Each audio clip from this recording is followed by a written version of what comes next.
All right, now I'm on this kick, and I'm going to leave this story for a second to read you extended passages from Tim Wise. And this is more political than anything else, but I liked it so much that I want to read it to you. He picks up on a theme that, and it's related in my mind to this story, that's why I bring it up now.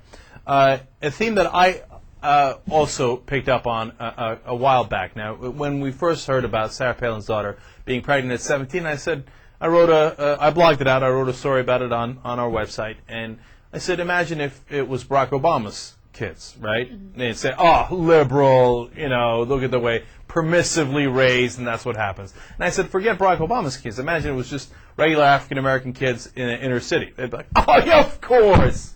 They get pregnant because they want to live off of us. They're going to be welfare queens, and that's the way this system is. And it's a nice white girl who's a Republican governor's daughter. Forget about it. Okay, that's totally fine, right? So Tim Wise picks up on that theme, and he builds on it. And he didn't pick it up from me, by the way, independently. And I love what he did with it, so I want to read it to you. He said, for those who still can't grasp the concept of white privilege, or who are constantly looking for some easy-to-understand examples of it, perhaps this list will help.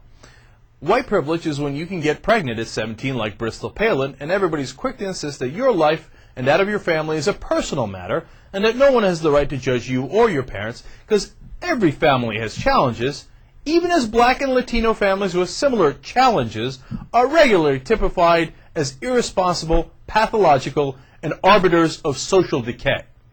See, I didn't use the word social decay. He nails it. Whenever it happens to poor people or blacks or Latinos, social decay. Look at this. When it happens to white folks, oh, come on. It's just a personal matter. Sure. He continues, though. White privilege is when you call yourself a fucking redneck, like Bristol Palin's boyfriend does, and talk about how if anyone messes with you, you'll kick their fucking ass. These are quotes from his, I think it was Facebook page. And talk about how you like to shoot shit for fun, and still be viewed as a responsible, all-American boy and a great son-in-law to be, rather than a thug. See, I hadn't thought of it that way, and he's exactly right. Imagine it's a black kid who just impregnated Barack Obama's daughters when they're 17, mm-hmm. right? Mm-hmm. And he says that he just likes to kick fucking ass and shoot shit, and he's a fucking redneck, or in that case, well, fucking gangster, whatever, mm-hmm. right?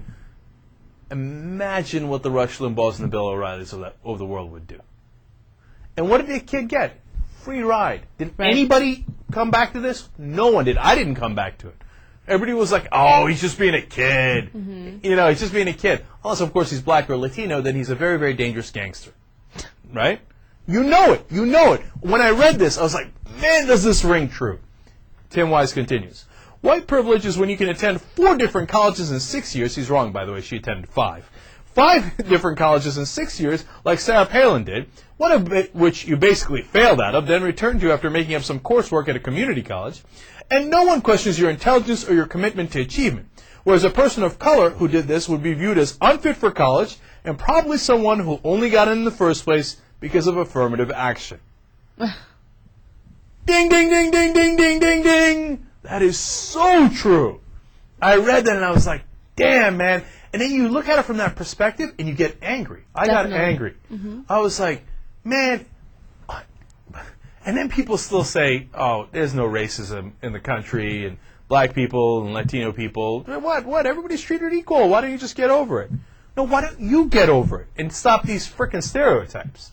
All right, couple more. White privilege is being able to be a gun enthusiast and not make people immediately scared of you. White privilege is being able to have a husband who is a member of an extremist political party that wants your state to secede from the Union, whose motto is Alaska First, and no one questions your patriotism or that of your family. While if you're black and your spouse merely fails to come to a 9/11 memorial so she can be home with her kids on the first day of school, people immediately think she's being disrespectful. Now, he could have put in any story about Michelle Obama there. Oh, first time I'm proud of my country, la la la. Everyone questions Michelle Obama's patriotism as the spouse of Barack Obama, because that's what they do.